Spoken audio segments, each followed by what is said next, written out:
你们每天都有很多种想法，你看我了不了解你啊？这时候你正在刷手机，刷到这个美食视频，哇，这个蹄花好香啊，这个鸡翅好香，我必须得吃到嘴里啊。于是我就立了个 flag， 到厨房我必须学会做菜。结果一看，我连个锅都没有，拿什么来做啊？这时候你在网上去查啊，要买锅，要买砧板，还要买调料，算了嘛，换个软件，点个外卖，直接吃了，呼呼睡觉。第二天你又萌生这种想法。那么今天呢，我们就针对这个小白，站在厨师角度给大家分享一下，在厨房里面哪些厨具是必须要买的。要做饭的话，首先你得拥有一口锅哈。这个锅的话，其实材质的话五花八门，我给大家说一下有什么材质啊？有什么钛金的，有铜的，不锈钢的，生铁的，手铁的，还有涂层锅啊。首先说这个钛锅的话，非常的贵，因为它带个钛字。开玩笑，你想一下，钛多少钱一斤啊？如果在市面上你买400-500的钛锅的话，就不要考虑了，一般都是上千以上的。铜锅呢，其实有个什么点呢？看着很漂亮，但是用一段时间呢，它就会脱氧化。像我这个锅，你看用一段时间，它自然就会氧化。我给大家讲一下这个不锈钢的锅，这种锅呢，首先它也不便宜哈。如果你来中餐厨房拿来爆炒菜的话，它很容易粘的。如果你是小白的话，我不建议你买这种锅。而中餐这块呢，我给大家推荐就是铁锅。铁锅那边呢分生铁和这个熟铁，它就是一个生铁锅。生铁锅有什么好处呢？它的续用能力也比较均匀，但是有个点不好是它是比较厚啊。这种锅很容易你摔在地下都很容易拌烂啊，真的你颠都颠不了，你别说了，颠过了很重的。其实我推荐大家，我们用的最多的还是这种熟铁锅，更轻一些，而且摔下去啊它也不用摔烂，而且成年男性的说，像你颠那个锅随便的完全没有压力。最重要是什么？它带铁的，炒出来它非常的健康。这种锅的话，你尽量选那种厚点的，选那种1.8到2.0厚的这种锅呢，它炒出来菜比较有锅气。那熟铁锅是不是最完美的锅啊？它也不是，因为这个锅的话，每次用的时候你要热锅冷油的。如果你不用热锅冷油，它很容易粘。还有一个呢，用完之后呢，水一定要烧干，或者是给它擦干，用上油去润它，要不然的话它很容易生锈的。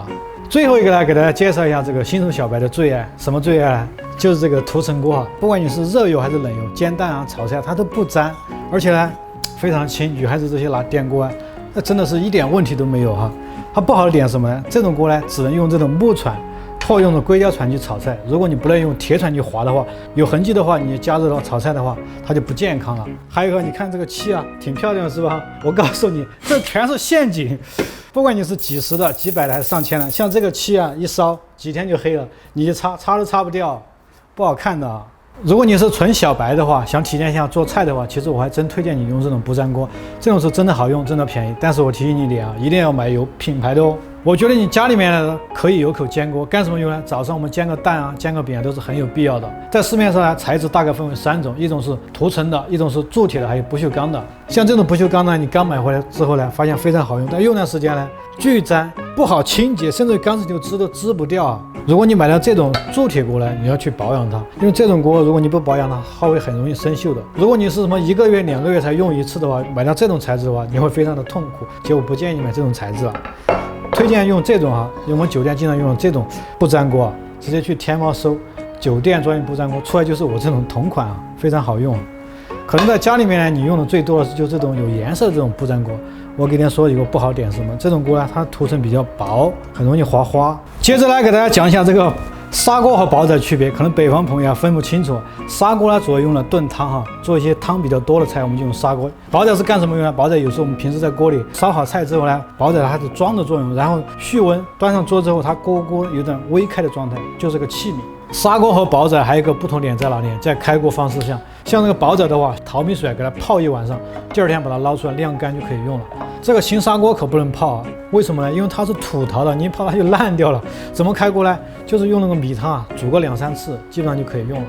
如果你是一个人的话，其实我觉得你可以准备一下这个锅，这个锅也叫泡面锅，也叫奶锅，非常的方便，一人食的哈。好，兄弟们、姐妹们，我们还是延续该省省、该花花的原则，告诉大家在厨房里面到底该用什么刀。正常情况我们是用2种刀，一种是切片刀，一种是砍骨刀。首先给大家介绍一下切片刀是干什么的。切片刀呢，切丝、切片、切丁、切小粒都可以用哈。砍骨刀干什么用呢？宰鸡、宰鱼、宰鸭、宰排骨。很多家庭里面呢，可能就只有一把刀，既拿切又拿砍，会造成什么局面呢？就像这把刀一样，不管你买的价格多贵的刀，很容易就缺了。像这么大的缺口，你到底是磨还是丢啊？其实也是一种浪费。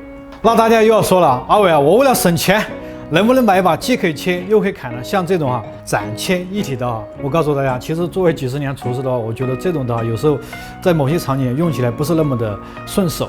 切片刀讲究什么？切片刀讲究它的刀身一定要薄，然后呢锋利，所以说我们切东西呢比较的省力。砍骨刀讲究什么？砍骨刀讲究厚重和这个强悍，尤其是砍那个骨头的时候，你一刀下去才能把骨头砍得断哈。你想想，2把刀结合在一起的话，就变成一把斩切一起的刀。切东西呢，你觉得还可以，但是有个点什么？你在片东西就发现这种刀呢，非常的吃力，因为它太厚了，不好片。那你们又要问了，那我可不可以买把西餐刀呢？当然可以了。西餐刀的话，你要买把好点的哈，像这个西把刀，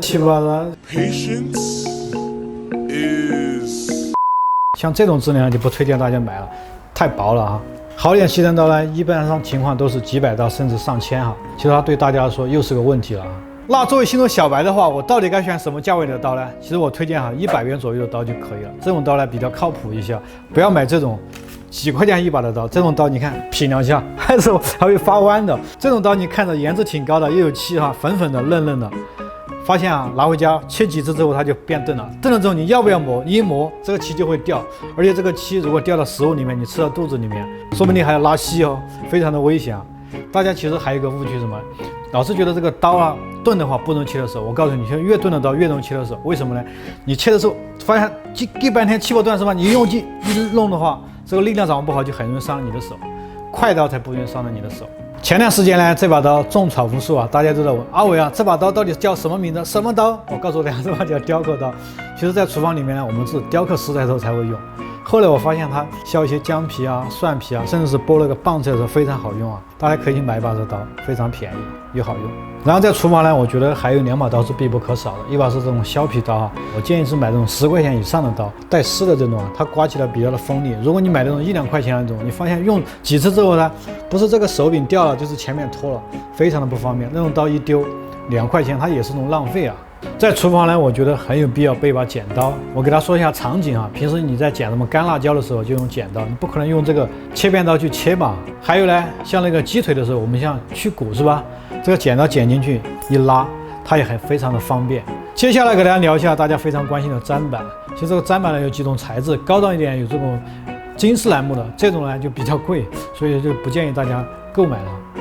第二种常见的就是什么呢？这种梨花木和一些铁木，这种2种木头呢，因为它比较硬，这个痕迹啊很容易留到这个砧板上，因为它太硬了，就是硬对硬，其实对刀它也不是特别好。就我推荐的话，尽量选用这种银杏木的，切菜呢比较粘刀，像这种小的痕迹啊，你用水一泡，它可以自动给你修复掉的。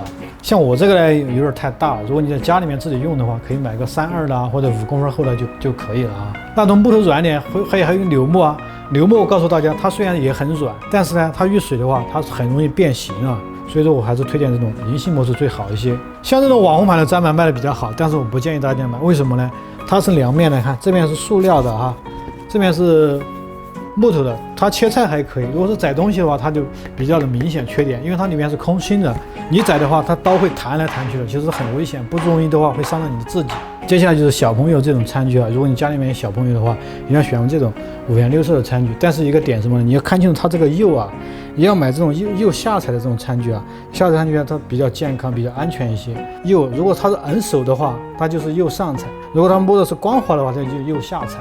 最后一个来给大家聊一下厨房里面的小用具。平时我用的话，我用这2根传子。首先要逮这种木把了，它导热性不是那么强，可以保护你的手。看见没有？这把是一体成型的，因为它是钢的，很容易导热。你有时候放在锅里啊，你接个电话，搞个什么事情过来之后一抓，马上烫你的手，非常烫。这个像这把铲子就不行，它同样是木把，为什么？